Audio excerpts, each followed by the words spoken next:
샬롬 하고 우리 인사합니다. 할렐루야. 샬롬 샬롬 샬롬 샬롬 샬롬 샬롬. 하나님 사랑합니다. 여러분 주 안에서 사랑합니다. 예, 오늘 제목 예레미야 11장 여러분들 교독 길었지만 교독하시면서 아마 느끼셨을 겁니다. I knew it, 내가 그것을 알았나이다 내용입니다. 우리 11장 1절 그리고 14절 17절 22절 우리 23절 이렇게 합독을 해보도록 합니다. 11장 1절 말씀입니다. 야훼께로부터 예레미야에게 임한 말씀이라 이르시되 이렇게 나오죠. 6절에 보니까 야훼께서 내게 이르시되 너는 이 모든 말로 유다 성읍과 예루살렘 거리에서 선포하기를 너희는 이 언약의 말을 듣고 지키라. 그렇게 얘기합니다. 8절에 그들이 순종하지 아니하며 귀를 기울이지도 아니하고 각각 그 악한 마음에 완악한 대로 행하였으므로 내가 그들에게 행하라 명령하였어도 그들이 행하지 아니한 이 언약의 모든 규정대로 그들에게 이루게 하였느니라 말씀하죠. 그 다음에 14절 17절에 보니 그러므로 너는 이 백성을 위하여 기도하지 말라 그들을 위하여 부르짖거나 구하지 말라 그들이 그 고난으로 말미암아 내게 부르짖을 때 내가 그들에게 듣지 아니하리라. 17절 바알에게 분향함으로 나의 노염을 일으킨 이스라엘 집과 유다 집의 악으로 말미암아 그를 심은 만군의 야훼께서 그에게 재앙을 선언하셨나이다. 20절에 보니 공의로 판단하시며 사람의 마음을 감찰하시는 만군의 야훼여 나의 원통함을 주께 알렸사오니 그들에게 대한 주의 보복을 내가 보이리라 하였더니 22, 3절 그러므로 만군의 야훼께서 이와 같이 말씀하시니라 보라 내가 그들을 벌하리니 청년들은 칼에 죽으며 자녀들은 기근에 죽고 남은 자가 없으리라 내가 아나돗 사람에게 재앙을 내리리니 곧 그들을 벌할 해이니라 말씀하죠. 잠깐 기도합니다. 하나님 감사합니다. 아버지 주님께서 성경을 통해서 예레미야 11장 말씀을 통해서 알게 하셨사오니 내가 알았나이다라는 고백이 그대로 이루어지는 은총이 있게 하시고 아버지 부족한 이한나 모습 주님은 십자가 뒤로 감춰주시고 성령께서만 대언하여 주옵소서. 거룩하고 존귀하신 예수 그리스도 이름 받들어 축복하며 기도드렸사옵나이다. 아멘. 말씀 제가 구약이기 때문에 좀 세세하게 풀어서 말씀을 드립니다. 자, 예레미야 11장부터 지난주에도 말씀드린 것 같아요. 20장까지 예레미야가 하나님께 묻는 질문이 5번 나옵니다. 오늘 본문과 그리고 예레미야 15장 그리고 17장, 18장, 20장 말씀이 예레미야가 하나님께 질문하는 5가지. 그렇죠. 이 5번의 질문은 공통적으로 하나님을 향한 분노, 항의, 그리고 원수에게 벌을 내려달라고 부탁하는 내용 우리가 다시 한번 읽어봤죠. 이런 내용들을 담고 있습니다. 오늘 예레미야의 고향인 아나돗 사람들이 예레미야를 죽이려 하는 것을 알고 하나님께 기도드립니다. 예수님도 오셨을 때 누가 유대인들이 하나님을 잘 믿는다라는 유대인 바리새인들이 앞장을 서서 예수님을 죽이려고 해서 결국은 십자가에 못 박아 돌아가시게 했죠. 이 기도를 예레미야도 똑같이 나를 죽이려 합니다. 그래서 예레미야는 하나님께 2번 질문을 합니다. 첫 번째 질문이 18절 19절입니다. 우리 한번 보죠. 야훼께서 내게 알게 하셨으므로 내가 그것을 알았나이다. 저는 이 부분에 그것을 알았나이다 라는 주제로 여러분들과 함께 은혜를 나누도록 합니다. 그때 주께서 그들의 행위를 내게 보이셨으므로 나는 끌려서 도살을 당하려고 하는 순한 어린 양과 같으므로 누구예요? 예수님이 이 고백을 하시죠. 그들이 나를 헤아리고 꾀하기를 우리가 그 나무와 열매를 함께 박멸하자. 그를 살아있는 자의 땅에서 끊어서 그 이름이 다시 기억되지 못하게 하자함을 내가 알지 못하였나이다. 이렇게 고백합니다. 나무와 열매를 함께 박멸하자. 나무하고 열매를 함께 뿌리 뽑아 없애면 없어져 버리죠. 죽고 없죠. 나무는 예레미야를, 열매는 그 입에서 나오는 말씀을 의미합니다. 그래서 예레미야를 죽여버리자 이렇게 그들이 얘기했다라고 18절에 얘기하죠. 그리고 21절에 너는 야훼 이름으로 예언하지 말라. 제가 저를 말씀드리면 11장 내용이니까 얼른 거기를 짚어서 함께 합독을 하고 가면은 아마 말씀이 덜 지루할 겁니다. 21절 너는 야훼 이름으로 예언하지 말라. 두렵건대 우리 손에 죽을까 하노라. 한 번만 더 예언하면 죽이겠다. 이렇게 얘기한다는 거예요. 그런 상황에서 예레미야는 그의 원통함을 하나님께 아뢰입니다. 기도하지 20절에 공의로 판단하시며 사람의 마음을 감찰하시는 만군의 야훼여 나의 원통함을 주께 아뢰었사오니 그들에게 대한 주의 보복을 내가 보리이다. 나 볼 거니 하나님께서 이들에 대한 죄를 하나님께서 나 대신 보복해 주옵소서. 두 번째 질문은 12장 1절에 두 번째 질문이 나오는데요. 1절이니까 한번 볼까요? 야훼여 내가 주와 변론할 때는 주께서 의로우십니다. 그러나 내가 주께 질문하옵나니 악한 자의 길이 형통하며 반역한 자가 다 평안하면 무슨 까닭입니까? 왜 이들이 이렇게 잘돼가고 죽지를 않습니까? 이렇게 반문합니다. 악한 사람은 잘되고 평안한데 하나님의 선지자인 나는 왜 이렇게 고통과 고난을 당합니까? 예레미야 선지자와 같은 시대에 활동한 하박국 선지자도 하나님께 같은 질문을 합니다. 여러분들도 그럴 때 있으시죠?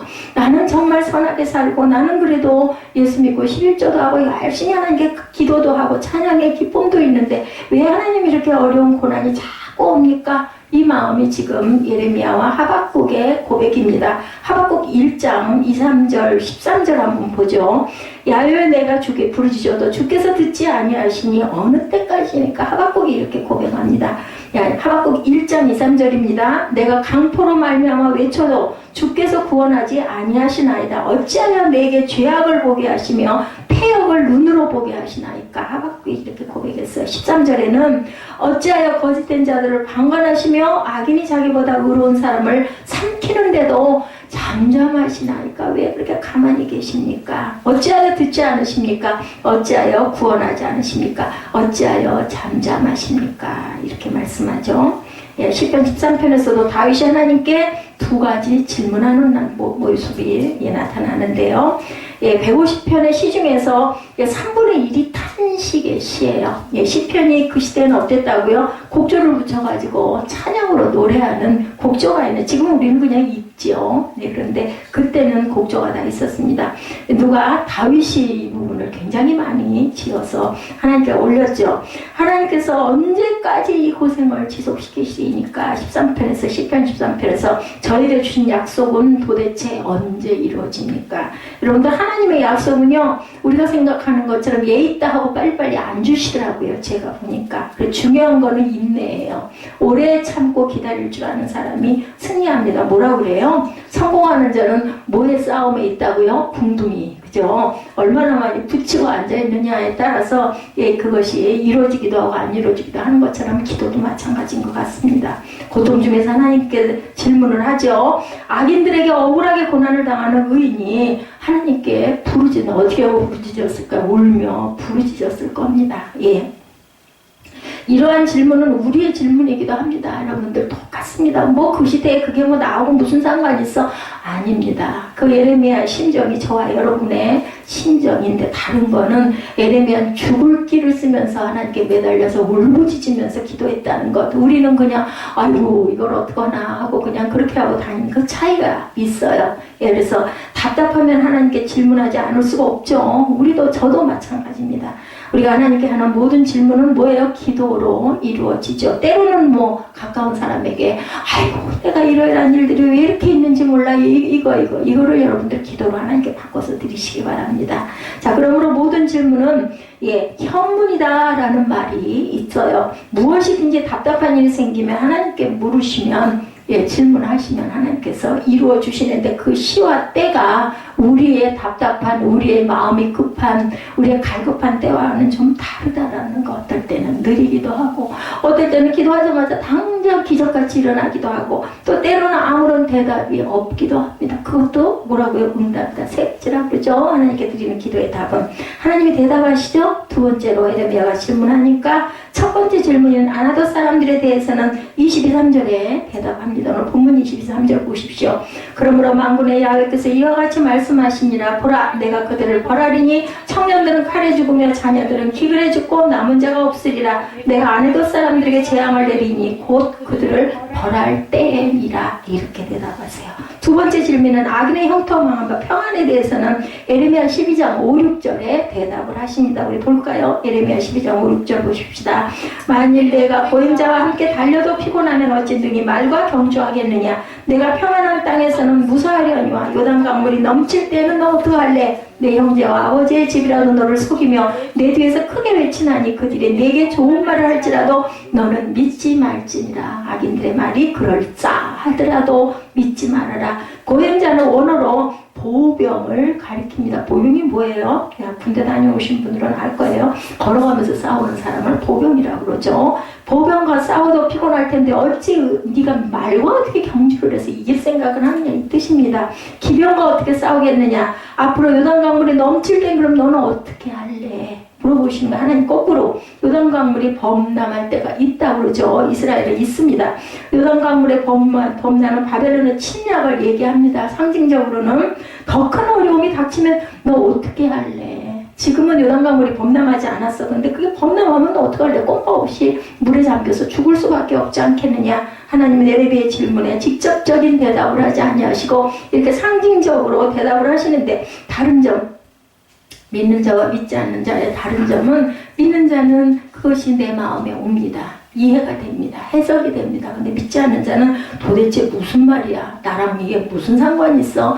내가 지금 당장 이것 때문에 죽겠는데 무슨 동문서답이야? 이런 마음이 드는 게 차이점입니다. 그럴 때는 우리 어떻게 해야 될까? 도대체 공평하지 않은 하나님, 나도 이렇게 답답해 죽겠는데 왜 깨달지도 못하게 해주셔? 그렇게 말씀하지 마시고 하나님 깨닫게 해주옵소서, 성령께서 도와주옵소서 하고 기도하시기 바랍니다. 구하는 자에게는 주시리라고 하셨거든요. 한 번 구해서 안 되면 몇 번요? 계속 구하십시오. 두드리라 열릴 것이다. 그 말의 원어의 뜻에는 두드려 열리는데 바로 열리는 게 아니라 계속 열릴 때까지 두드리라는 진행력이 있다는 것을 아시기 바랍니다. 하박국 선지자의 질문에 하나님께서 대답하시죠. 하박국 2장 3, 4절에 비록 더딜지라도 기다리라. 지태지지 않고 반드시 응하리라. 의인은 그의 믿음으로 말미암아 살리라. 이렇게 답합니다.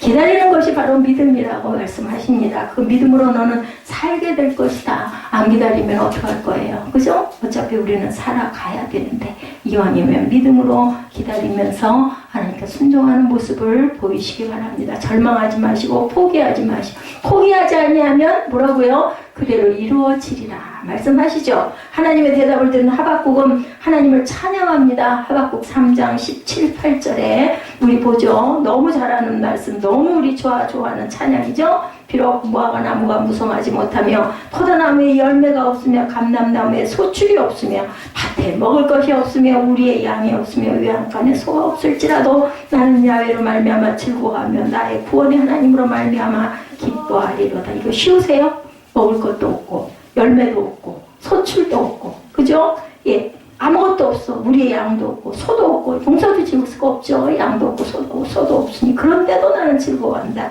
이거는 누구에게만? 믿는 자에게만 믿음이, 그죠? 조그만한 믿음의 반석 위에 있는 자들에게만 가능한 이야기입니다.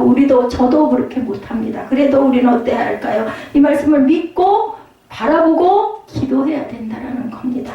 고난 중에서도 즐거워하며 기뻐할 것이다 라고 얘기하죠. 왜? 나의 구원의 하나님으로 말미암아 믿습니다라는 믿음으로 내가 기도하고 기뻐한다. 하나님을 생각하니 기쁩니다. 하나님을 만날 것을 생각하니 힘이 생깁니다. 이런 뜻이에요. 나는 너무나 소망 중에 있습니다. 하나님께 질문하면 답이 없죠. 예, 그런데도 우리가 계속 두드릴 때는 마음의 심령의 감동으로 답을 주시고 소망도 주십니다.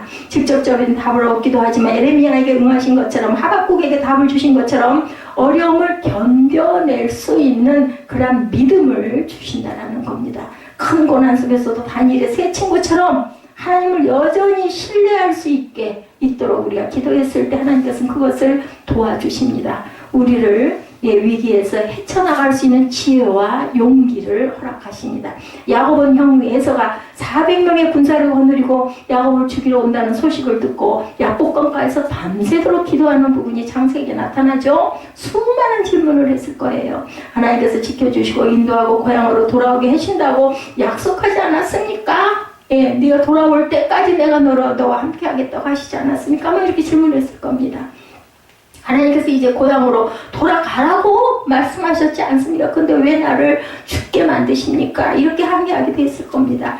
웬일일까? 하나님의 말씀대로 했는데 우리 가족이 이제 다 여기서 야복강가에서 몰살해서 죽게 생겼습니다. 밤새도록 질문하며 기도한 야곱은 거기서 하나님을 만나죠. 하나님의 얼굴을 뵙게 되었다고 분이엘이다 라고 이름을 짓습니다. 그 다음날 아침 형 에서를 만났는데 400명의 군사를 거느리고 동생을 죽이러 온 형이 야곱을 보자마자 달려와서 반갑게 맞이해서 부둥켜 안고 울고 화해하는 부분이 나타납니다. 하나님의 응답이에요. 나는 이제 꼼박 없이 죽었다. 저를 도로 건너갈 수도 없고 어쩔 수 없는 상황에 내가 이제 죽었노라 했는데 하나님께서는 야곱의 형 에서의 마음을 움직이죠. 시편 73편은 악인이 형통하고 강건하고 고통도 없이 살고 있는 것에 반해서 의로운 시인은 고난 중에서 하나님께 질문하는 부분이 시편 73편 12절에서 14절에 나타나 있습니다. 볼지어다 이들은 악인들이라도 항상 평안하고 재물은 더욱 불어나도다. 내가 내 마음을 깨끗하게 하며 내 손을 씻어 무죄하한 것이 실로 헛되도다. 나는 종일 재난을 당하며 아침마다 징벌을 받아도다. 아이고 억울해 죽겠다 라는 이야기에 이렇게 질문한 시인은 결국 하나님을 만나 답을 듣습니다. 시편 73편 17절에서 19절에 그 답이 나타나 있습니다. 우리 읽을까요? 하나님의 성소에 들어갈 때 그들의 종말을 내가 깨달았나이다. 주께서 참으로 그들을 미끄러운 곳에 두시며 파멸에 던지시니 그들이 어찌하여 그렇게 갑자기 황폐하게 되는가. 놀라울 정도로 그들은 전멸하였나이다. 어느 날 갑자기 저는 지금도 안 있습니다. 눈 떠봤더니 소련이 없어졌다고. 진짜 이건 이상해. 꿈 같아. 기적이야. 강대한 나라. 저 어렸을 때 소련, 미국 그냥 두 나라밖에 기억이 안 날 정도. 소련은 정말 공산국가의 대표적인 국가였고 북한을 움직이는 그런 나라였고 중공을 움직이는 나라였는데 아니 왜 소련이 없어졌을까? 이렇게 무너지는 거죠. 시편 73절 23절에서 25절에 내가 항상 주와 함께하니 주께서 내 오른손을 붙드셨나이다. 주의 교훈으로 나를 인도하시고 후에는 영광으로 나를 영접하시리니 하늘에서는 주의 누가 내게 있으려 땅에서는 주밖에 내가 사모하리 없나이다. 누가 다윗이 이렇게 고백을 하는 거예요.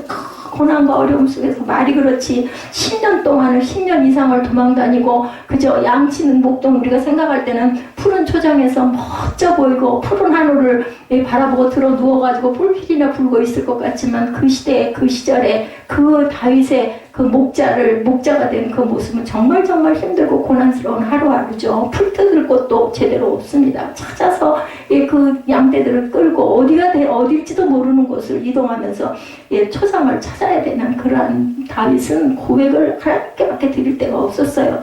고난 가운데서도 주님을 끝까지 신뢰하는 의인은 영광을 얻게 된다. 누가 내게 있으리요? 땅에서는 주밖에 내가 사모하리 없나이다. 지금처럼 물질이 풍요하고 먹을 게 많고 그죠? 문명이 발달했으면 다윗이로 기도를 했을까요? 아니었을 것 같아요. 제 생각에 이렇게까지는. 왜냐하면 정말 깜깜하기 때문에 기도할 수밖에 없었겠죠. 하는 게 더욱 가까이 다가가죠. 그것이 진정한 복이었다는 것을 다윗은 깨닫습니다. 세 번째, 질문으로 고통을 견뎌낼 힘을 이렇게 얻죠. 가끔 때로는 저도 하나님께 질문하면서 거기서 답을 찾을 때가 있습니다. 성경을 읽다가 아니면 기도를 하다가 찬양을 하다가 찬양 속에서 답이 나올 때도 너무나 많습니다.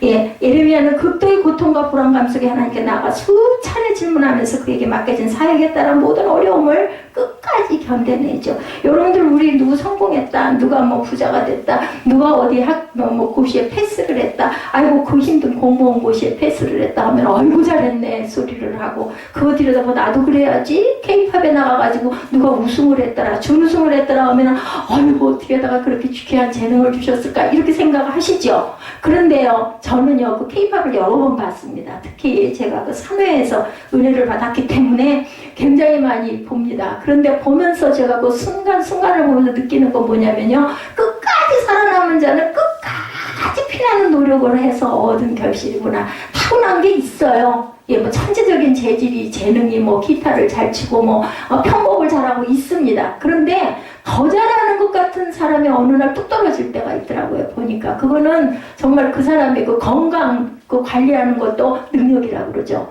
이런 모든 부분을 모아듯이 기도하듯이 하나님께 온전하게 모아서 바치고 그리고 끝까지 피나는 노력을 한 자들이 우승을 얻는다는 건데, 우리는 늘 크라운만 바라봅니다. 그죠? 십자가는 안 바라보려고 그러는데 고난 없이 이루어지는 은혜는 은총은 없습니다. 모두 다 그 고백은 똑같이 합니다. 내가 고난 중에 하나님을 뵀다. 내가 이 고난을 통과하면서 내 믿음이 굳어졌다. 이게 바로 중요하다는 것을 여러분들 잊지 마시고, 아무도 누구도 고통과 고행이 없이 얻어지는 영광은 결실은 없다라는 것. 나의 하나님 누가 예수님께서 큰 고통을 당하면서 오죽이 나면 하나님의 아들이신 예수님도 어찌하여 나를 버리셨나이까, 이렇게 고백을 하게 됩니다. 이 질문으로 예수님은 마지막 숨이 끊어질 때까지 견디셨습니다. 견뎌내는 것이 이기는 것이자 견뎌내는 것이 이기는 것.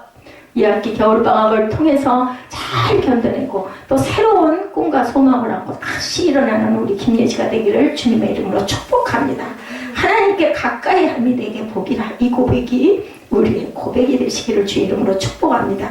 인간은 약속이라는 틀에서 살아가는 존재라 해도 과언이 아닙니다. 그죠? 그 약속하신 말씀을 굳게 믿고 우리가 목적 있고 소망이 있을 때 그것을 믿고 갑니다. 나는 반드시 이걸 이룰 것이야. 내 목표가 있을 때 우리는 힘을 냅니다. 내 목표가 없을 때는 힘을 낼 수가 없어요. 그래서 중요한 게 목표 설정이 중요하죠.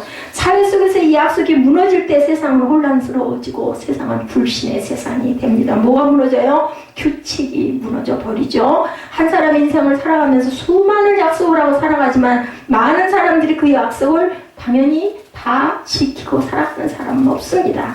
약속을 쉽게 저버리는 사람은 사회에서 신뢰도가 떨어지죠. 그래서 뭐 신용불량자, 뭐 파산을 했니, 이런 이야기들, 제도가 생기기도 했습니다. 하나님도 인간을 만드시고 에덴 동산에서 아담과 하와와 언약을 하셨죠. 여러분들 다 잘 알죠. 뭐 어려운 부분은 몰라도 이 창세기 3장은 다 아실 거예요. 뭐 때문에 악이 들어왔어요? 보암직하고 먹음직하고 그럴듯하고 눈이 밝을 것 같고, 정말 그래서 안목의 정욕, 이생의 자랑, 그죠? 육신의 정욕에 빠져버리는 결과가 결국은 그 천국에서 추방을 당하는 결과가 됩니다. 동상이 중요한 게 선악을 알게 하는 나무를 심어놓고 선악과를 따먹는 날에는 반드시 뭐하라? 죽으리라, 이렇게 말씀을 하셨는데, 그런데도 왜 하나님이 선악을 알게 하는 나무는 왜 심어놓으셨어? 이렇게 우리가 불평을 합니다. 차라리 심지 마시지. 심어놓지 않았으면 인간이 죄로 인해 죽지 않을 것이지 아니냐? 이렇게 반문들을 하죠. 그러나 약속이라는 것은 인격자와 인격자가 맺는 언약입니다. 그래서 약속을 한 거예요. 인간이 동물하고 약속하는 것은 거의 없죠. 뭐 얘기를 합니다. 너 집 잘 지켜? 이렇게 얘기를 하죠. 내가 너 집 잘 지키면 내가 이렇게 해줄게. 그리고 여러분들 얘기하십니까? 아니죠. 약속이란 내가 상대방을 인격적으로 믿기 때문에 성립되는 관계입니다. 하나님 인간을 동물처럼 여겼다면 약속이라는 것을 아마도 안 하셨을 겁니다. 하나님은 자신의 형상대로 지음받은 인간을 인격적으로 대하시고 언약을 세우신 겁니다. 그런데 아담과 하와는 언약을 깨뜨립니다. 왜? 아담과 하와는 하나님이 자신들에게 주신 인간으로서의 인격을 스스로 깨뜨렸는데, 그 인격이 깨뜨려진 아담과 하와는 하나님과 더 이상 인격적으로 만날 수가 없었어요. 그래서 추방을 당하고 어땠어요? 죽었어요. 죽으리라 했는데 죽었어요? 안 죽었잖아. 뭐 죽어? 안 죽었는데 살았는데 어떻게 죽었어요? 영적으로 죽었습니다. 깨뜨려졌습니다. 그래서 단절됐습니다. 이것이 바로 죽는 거예요. 우리는 세상에서 생명이 끊어져 죽는다고 생각하지만 영적으로 죽으면 그 사람은 죽은 사람입니다. 그런데 다행스러운 건 어느 순간 어느 누군가가 중보할 때, 아니면 본인이 어떤 고난을 만났을 때 다시 하나님을 찾고 매달리고 부르짖고 기도하면 하나님께서는 아이고 그래 이 녀석아, 너 여기 있니? 나 여기 있다 라고 응답을 하신 하나님이라는 것. 하나님은 인간을 인격적으로 대화하기 위해서 언약의 말씀을 주셨죠. 그런데 이 언약의 말씀을 지키지 않으면 하나님께서도 우리를 인격적으로 대화하지 않는다는 것을 절대로 잊지 마시기 바랍니다. 오늘 본문의 언약이라는 말씀이 7번 언급이 됩니다. 남유다가 하나님께 버림받을 수밖에 없었던 것은 하나님과의 언약을 깨뜨렸기 때문이다. 그 남유다가 저와 여러분이라고 생각을 하고 대입하시고 보시면 됩니다. 언약을 깨뜨렸다는 것은 하나님께 인격적인 대우받기를 거부했다라는 겁니다. 인간이 하나님을 진실로 영원한 왕으로 섬기고 살아계신 하나님을 믿는다면 하나님을 인격적으로 뭐 해야 된다? 섬겨야 된다. 그래서 보면 구약을 보면 전체가 다 우상 숭배로 인하여서 그 나라가 무너지고 그 인간 자체가 무너집니다. 뭐 하나님이 기름을 부었던 사울도 그래서 죽었죠. 예, 그 우상 숭배하는 바람에 아합도 처음에는 하나님을 굉장히 섬겼습니다. 그랬는데 그만 이세벨이라는 왕비를 얻음으로 인해서 결국은 자꾸 악이 들어와가지고 우상 숭배를 하게 돼서 결국은 버림을 받습니다. 오늘날 이 시대에 하나님을 믿으면서도 하나님께 인격적인 대우를 받지 못하는 것은 말씀에 순종하지 아니해서라는 것을 절대로 잊지 마시고 깨달는 저와 여러분 되시기 바랍니다. 하나님의 언약의 말씀에 순종하는 자들이 되어서 하나님과 관계가 온전하게 이루어졌을 때 아까 우리 은정 집사님 말씀처럼 평강이 내게 임한다라는 것.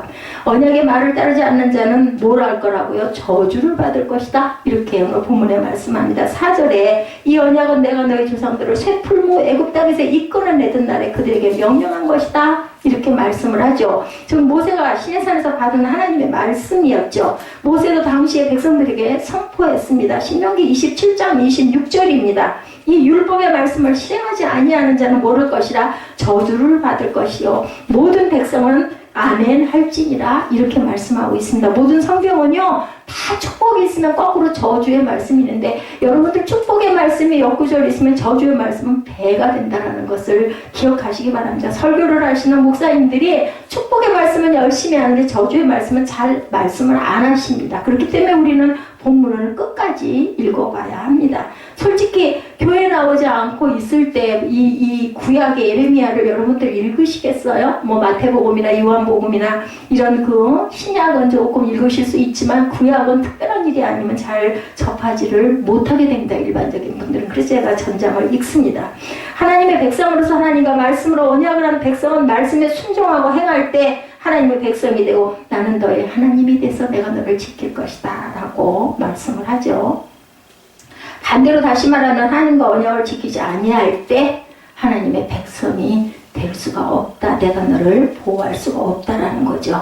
이스라엘과 언약을 맺은 하나님은 이스라엘에게 일방적인 순종만을 절대로 요구하지 않으십니다. 5절, 본문 5절 봅니다. 하나님은 이스라엘과 언약하신 젖과 꿀이 흐르는 땅을 주시겠다는 약속을 출애굽기 3장 8절에서 하신 대로 지킵니다. 하나님의 언약을 이루신 것을 보고 이스라엘 백성들이 해야 할 일은 이스라엘도 언약에 순종해야 된다. 오늘 본문 5절에 뭐라고 말씀하셨어요? 내가 또 너희 조상에게 한 맹세는 그들과 젖과 꿀이 흐르는 땅을 주리라 한 언약을 이루려 한 것인데 오늘 그것을 증언하였느니라 하라 하시기로 내가 대답하여 이르되 뭐라고요? 아멘 여호와여 하였노라. 아멘이 뭐예요? 믿나이다. 그렇게 하겠습니다. 순종하겠습니다. 이 뜻입니다. 이 언약의 말을 따르지 않는 자는 뭐라고 그러세요? 저주를 받을 것이니라고 분명히 말씀하고 있습니다.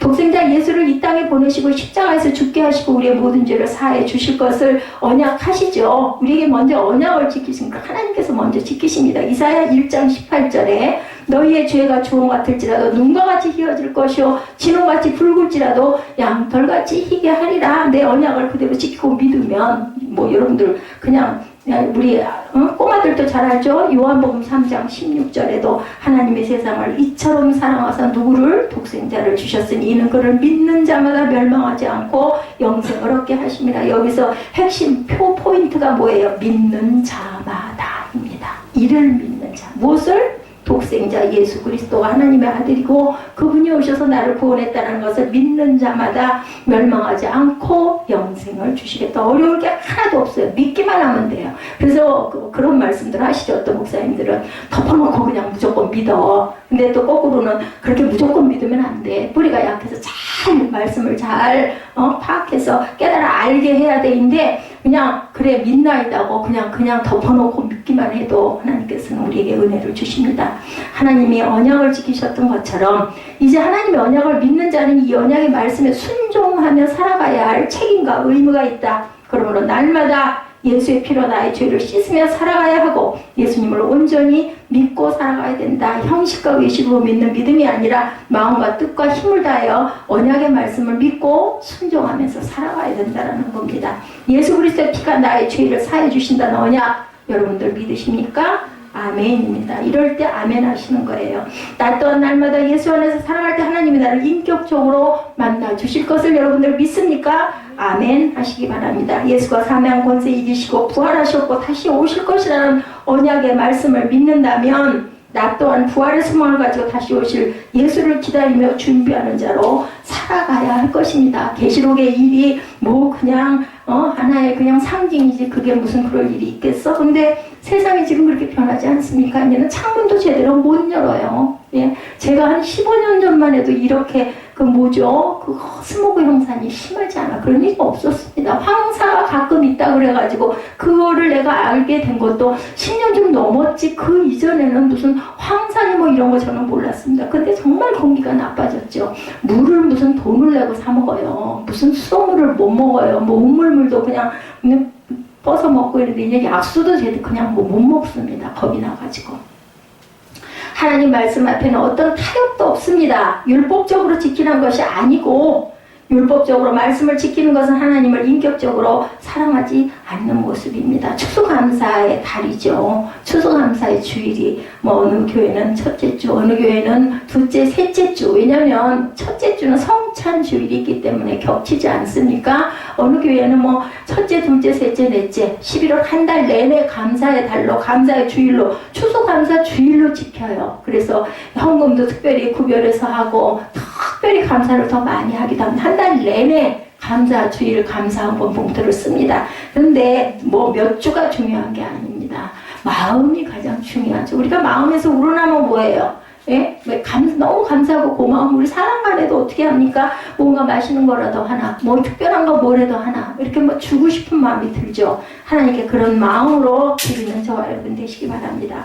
하나님은 우리가 율법의 종이 되기를 원치 않으세요. 율법의 종으로 만들기 위해서 언약의 말씀을 주신 게 아닌데 우리는 그걸로 인해서 항상 속박을 받죠. 예, 그래서 늘 부담을 느낍니다.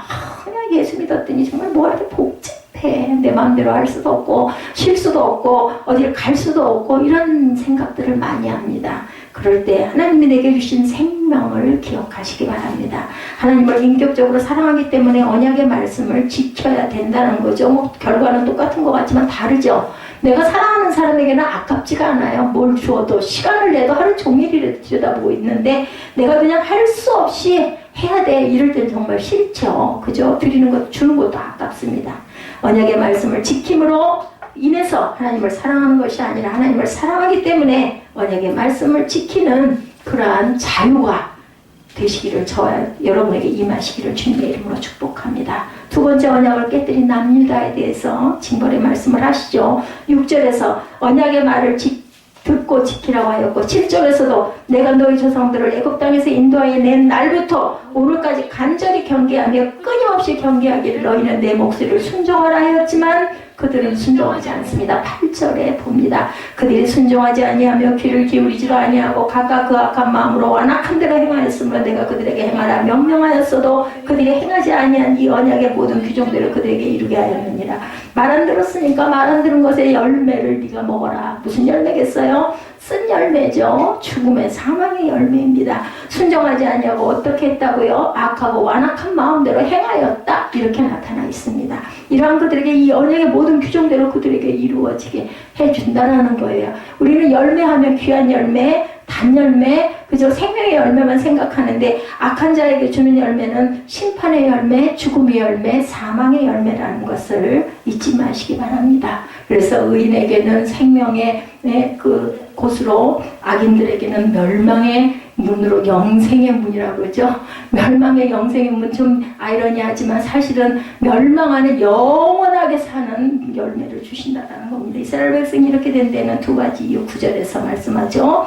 이스라엘 백성들이 하나님과의 언약의 말씀을 저버리게 된 원인, 다른 신을 섬기게 된 것이 언약의 말씀을 저버리게 된 원인입니다. 예레미야 23장 32절에 야훼의 말씀이니라 보라 거짓 꿈을 예언하여 이르며 거짓되는 헛된 자만으로 내 백성을 미혹하게 하는 자를 내가 치리라. 내가 그들을 보내지 아니하였으므로 명령하지 아니하였나니 그들은 이 백성에게 아무 유익이 없느니라. 야훼의 말씀이니라. 오늘 이 시대도 교회를 다니고 예수를 믿는다 하면서도 하나님의 언약의 말씀에 순종하지 아니하고 미혹한 거짓의 세력에 들어와 말씀대로 살지 못하게 하는 일들이 얼마나 많은지 우리 주변에 너무나 많습니다. 사탄은 에덴 동산에서 역사했던 것처럼 오늘날도 동일하게 하나님의 말씀을 변질돼서 전합니다. 그럴듯하게 창세기 3장의 이야기처럼 아담에게 분명히 동산 각종 나무의 열매는 내게 임으로 먹되 선악을 알게 하는 나무 열매는 먹지 말라. 내가 먹는 날에는 반드시 죽으리라. 이렇게 얘기했는데 뭐라 그래요? 사탄은 이 말씀을 변개해서 하와에게 2장 16, 7절에 뭐라 그래? 하나님이 참으로 너에게 동산 모든 나무의 열매를 먹지 말라 하시더냐? 요렇게 물어봅니다.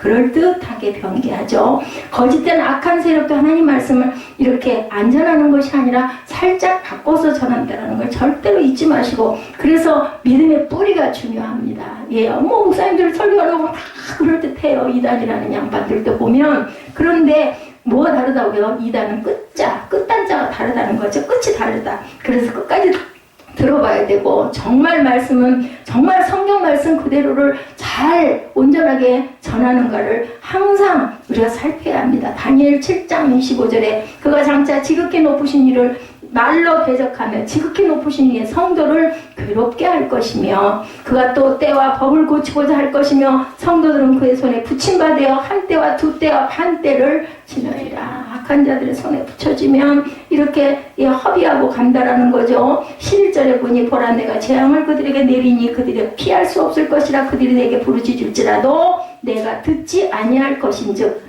하나님은 이스라엘 백성들에게 끊임없이 하나님께 돌아오라고 계속 얘기합니다. 7절에 보면 내가 너희 조상들을 애굽 땅에서 인도하여 낸 날부터 오늘까지 간절히 경계하며 끊임없이 경계하기를 너희는 내 목소리를 순종하라 하였으나, 이게 뭐예요? 너희들이 그렇게 안 하는구나 라는 겁니다. 아모스 4장에 너희가 내게로 돌아오지 아니하였다고 4번이나 강조하고 있습니다. 그러나 이스라엘 백성은 하나님의 소리가 귀에 들어오지를 않습니다. 세력에 미혹된 그들에게, 거짓의 세력에 미혹된 그들에게 하나님의 말씀에 들려질 리가 없죠. 13절에 보면 본문 남유다가 섬기는 우상들이 남유다 성읍의 수와 같다고 하였고, 예루살렘 거리에 가는 곳마다 바알 같은 우상을 섬기는 제단을 쌓았다 이렇게 말씀합니다.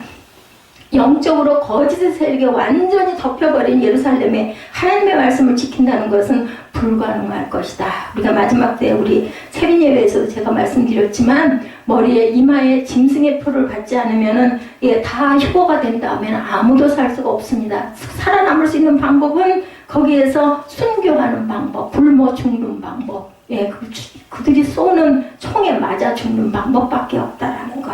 오죽하면 하나님이 예루살렘의 진리를 구하는 예레미야 5장 1절 여러분들 아시죠? 한 사람만 있어도 내가 이 성을 멸하지 아니하리라 했는데 그만 그 한 사람이 없어서 소돔과 고모라 성이 불에 타서 없어지는 역사를 여러분들 아십니다. 하나님과의 언약을 깨뜨린 것이 얼마나 무서운 것인지 남유다의 모습을 통해서 우리가 깨달아야 합니다. 오늘날 교회를 다니고 예수를 믿고 있는 자들이 얼마나 말씀에 순종하며 신앙생활을 하고 있는지 우리가 살펴볼 때입니다. 야고보서에는 그런 믿음은 귀신들도 가지고 있다고 무섭게 정죄하고 있습니다. 믿음이 있다고 하면서 언약의 말씀에 순종하지 아니하면 귀신들도 그런 것 정도는 한다는 거죠. 언약을 깨뜨린 자가 되지 말고 하나님의 언약의 말씀에 온전히 순종하는 귀하고 복된 저와 여러분이 되시기 바랍니다. 세 번째, 이 백성을 위하여 기도하지 말라고. 하나님은 선지자에게 자신과의 언약을 지키지 아니한 자들을 위해 기도하지 말아라. 이것은 곧 남유다에 대한 하나님의 심판이 이미 작정되었기 때문에 선지자에게 남유다를 위해 기도하지 말라고 합니다. 깨닫지 못하는 자, 회개하지 않은 자들은 기도해봐야 방법이 없습니다. 그런데 어떻게들 기도해요? 깨닫게 해달라고 기도하죠. 그죠? 돌이킬 수 있는 깨달음을 달라고. 이사야 1장 15절입니다. 너희가 손을 펼 때 내가 내 눈을 너희에게서 가리고 너희가 많이 기도할지라도 내가 듣지 아니하리니 이는 너희의 손에 뭐가 가득하다고요? 피가 가득함이라. 하나님께 기도할 수 있다는 것은 큰 축복입니다. 다윗같이 하나님 사랑한 아들에게도 네 손에 피가 많음으로 내가 그 성전 내가 받지 않고 네 아들 때 받겠다 이렇게 말씀을 하시죠. 하나님께 회개의 기도를 할 수 있다는 것은 여러분들 축복이라는 것. 회개의 영이 임하지 않으면요 기도를 해도 본인은 압니다. 내가 그냥 의례적으로 기도를 하고 입술로만 하는 건지 내가 정말 잘못했구나 하고 돌이키려는 기도를 하는 건지 본인은 알아. 그 다음에 누가 아세요? 하나님이 아세요. 사람은 속일 수가 있습니다. 회칠한 무덤이 돼도 모릅니다. 참여를. 근데 여러분들도 어떠세요? 계속 그 사람을 보다 보면 아이고 저 사람 또 거짓말하고 있네. 여러분도 아시잖아요. 근데 오죽이 나면 하나님께서 모르시겠습니까? 우리의 마음을 감찰하시는데 하나님과의 언약을 깨뜨린 자는 하나님의 관계가 무너진 사람입니다.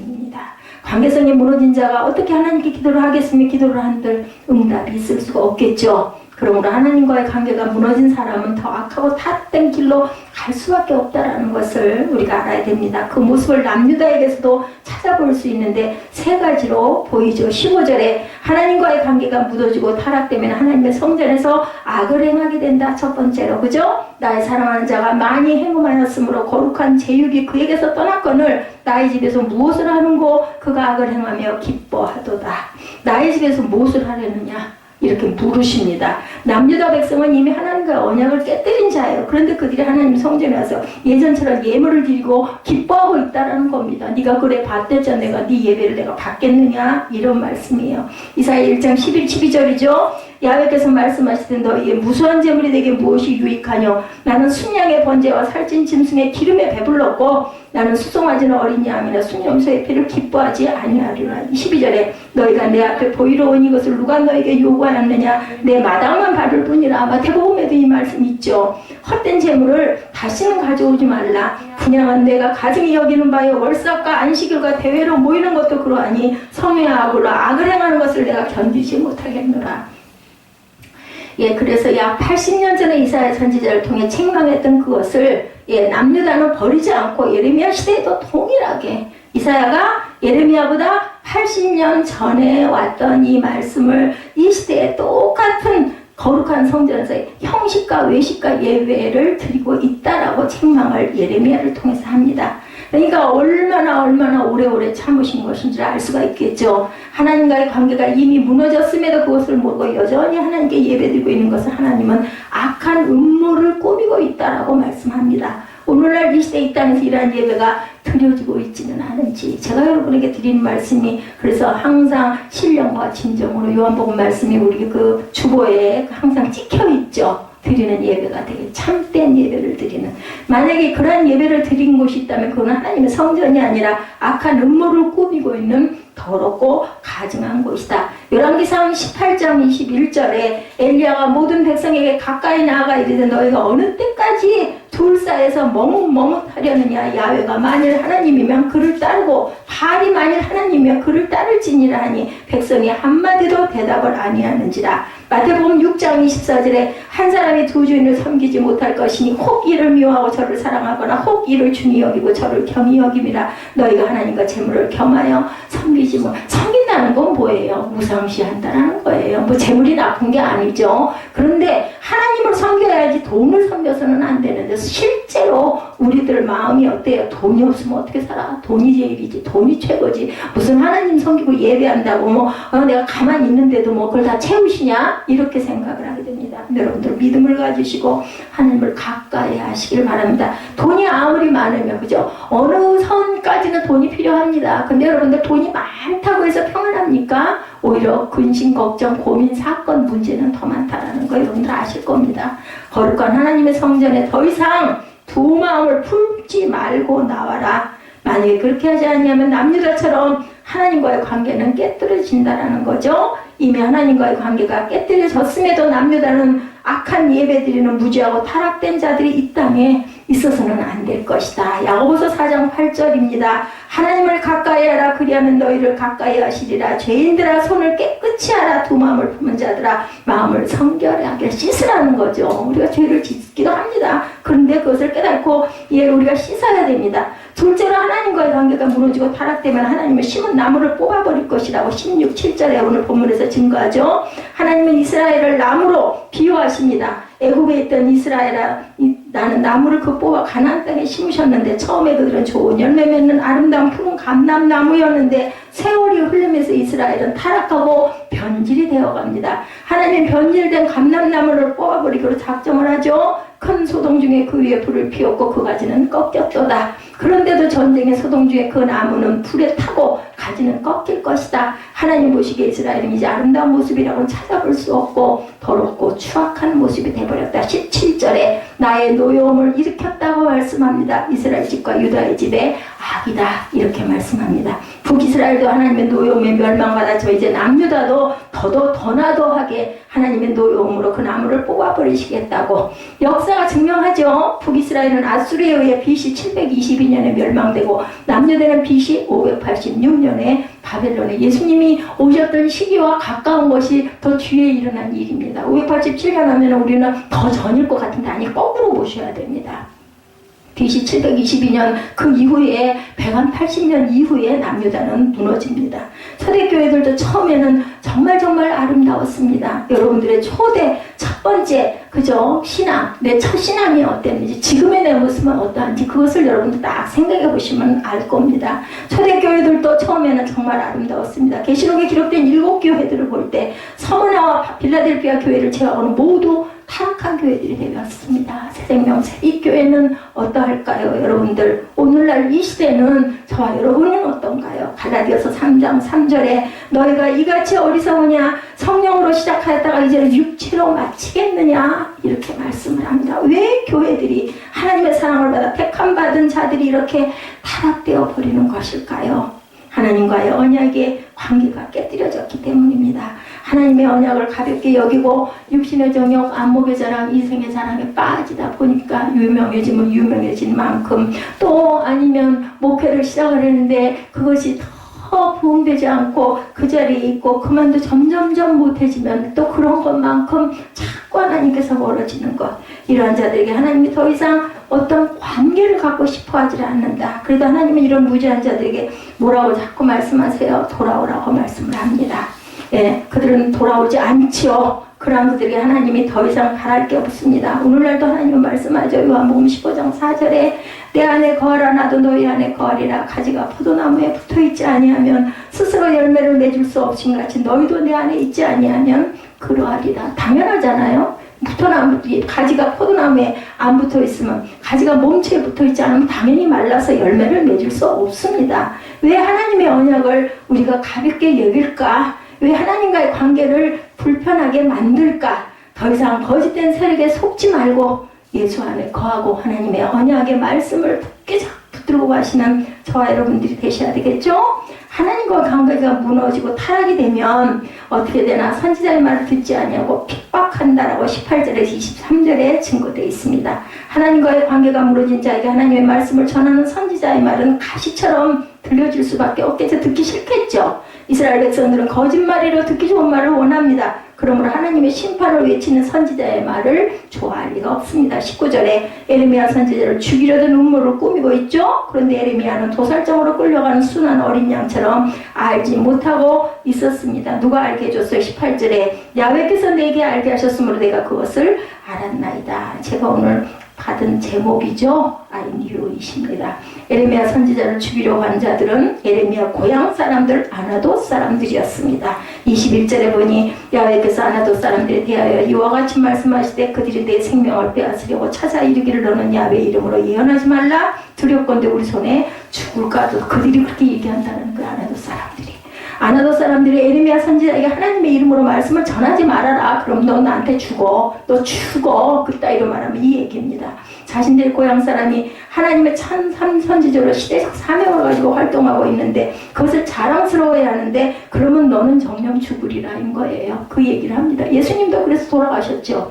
마지막 때에도 예수님이 예언하시기를 그때 사람들이 너희를 환난에 넘겨주겠으며 너희를 죽이리니 너희가 내 이름 때문에 모든 민족에게 미움을 받으리라. 마태복음 24장 9절 말씀입니다. 거짓된 세상 속에서 의를 전하는 자들은 핍박을 받을 수밖에 없습니다. 그러므로 의를 전하는 자들은 핍박을 각오하고 죽음을 불사하고 사명을 감당해야 되죠. 마태복음 5장 11, 12절입니다. 나로 말미암아 너희를 욕하고 박해하고 거짓으로 너희를 거슬러 모든 악한 말을 할 때 너희에게 복이 있나니 기뻐하고 즐거워하라. 하늘에서 너희의 상이 큼이라. 너희 전에 있던 선지자들도 이같이 박해하였느니라.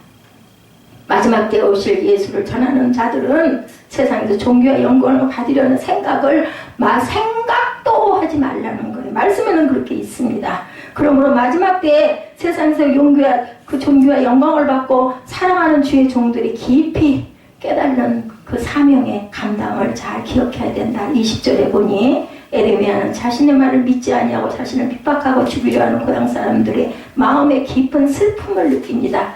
그러한 선지자는 모든 것을 감찰하시는 하나님께 맡기죠. 모든 것을 감찰하고 계시는 하나님은 자신의 작정하신 마음을 선지자에게 알려주시죠. 22절에서 23절에 보라 내가 그들을 벌하리니 청년들은 칼에 죽으며 자녀들은 기근에 죽고 남은 자가 없으리라. 내가 아나돗 사람에게 재앙을 내리리니 곧 그들을 벌할 해에니라. 그때가 되면 그들은 다 죽을 것이다. 선지자 말을 외면하고 선지자를 핍박하고 죽이려고까지 했던 아나돗 사람들은 바벨론에 침공했을 때 남는 자가 없을 정도로 철저하게 죽임을 당하는 재앙을 당했습니다. 하나님의 언약을 지키지 아니한 것도 죄인데 언약을 지키도록 깨닫게 해주는 선지자를 죽이는 것은 더욱더 큰 죄죠. 여러분들 죄 중에 가장 용서가 안 되는 죄는 성령 회방죄입니다. 그죠? 예, 누구? 아나니아와 삽비라. 그죠? 밭을 팔아가지고 하나님께 드렸는데 드리고 그만 문지방을 나오면서 즉사를 해서 죽어버립니다. 물어보죠. 베드로가 그랬을 다 드렸나이다.